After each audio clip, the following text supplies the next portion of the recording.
بسم اللہ الرحمن الرحیم۔ اللہ کے نام سے شروع کرتا ہوں جو نہایت مہربان رحمت والا ہے۔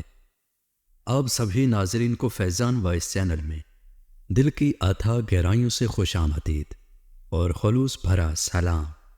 حضرت سیدنا بکر بن عبداللہ رحمۃ اللہ تعالی علیہ فرماتے ہیں، گزشتہ لوگوں میں ایک بادشاہ تھا جو بہت زیادہ سرکش تھا۔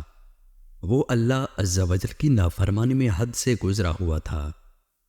اس دور کے مسلمانوں نے اس ظالم و سرکش بادشاہ سے جہاد کیا اور اسے زندہ گرفتار کر لیا۔ اب اس کو قتل کرنے کے لیے مختلف قسم کی سزائیں تجویز کی جانے لگیں۔ بالآخر طے پایا کہ اسے ایک تانبے کی بڑی دیگ میں کسی اونچی جگہ پر رکھا جائے اور اس کے نیچے آگ جلا دی جائے تاکہ یہ یکدم مرنے کی بجائے تڑپ تڑپ کر مرے اور اس ظالم کو اس کے ظلم کی پوری سزا ملے۔ چنانچہ انہوں نے ایسا ہی کیا اور اسے تانبے کی دیگ میں رکھ کر نیچے آگ جلا دی تاکہ یہ یکدم مرنے کی بجائے تڑپ تڑپ کر مرے اور اس ظالم کو اس کے ظلم کی پوری سزا بھی ملے۔ چنانچہ انہوں نے ایسا ہی کیا اور اسے تانبے کی دیگ میں رکھ کر نیچے آگ جلا دی۔ وہ بادشاہ بہت گھبرایا اور اپنے جھوٹے خداؤں کو باری باری پکارنا شروع کر دیا اور کہنے لگا، اے میرے معبود، میں ہمیشہ تمہاری عبادت کرتا رہا، تمہیں سجدے کرتا رہا، اب مجھے اس دردناک عذاب سے بچاؤ۔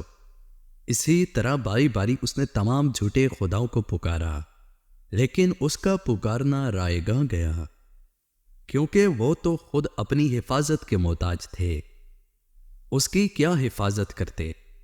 بالآخر وہ اپنے جھوٹے خداؤں سے مایوس ہو گیا اور اس نے اپنا چہرہ آسمان کی طرف اٹھایا اور خالق حقیقی عز و جل کی طرف دل سے متوجہ ہوا اور لا الہ الا اللہ کی صدائیں بلند کرنے لگا اور گڑ گڑا کر سچے دل سے اللہ پاک کو پکارنے لگا۔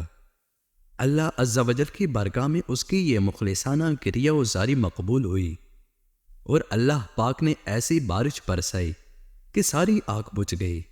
پھر تیز ہوا چلی اور اسے دیگ سمیت اڑا کر لے گئی۔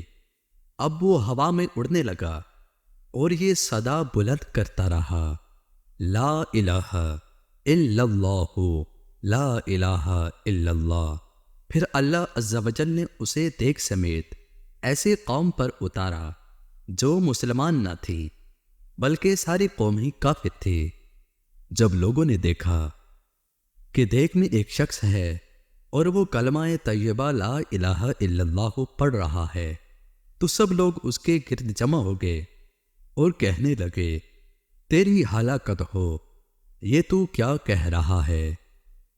بادشاہ نے کہا، میں فلاں ملک کا بادشاہ ہوں اور میرے ساتھ یہ واقعہ پیش آیا ہے۔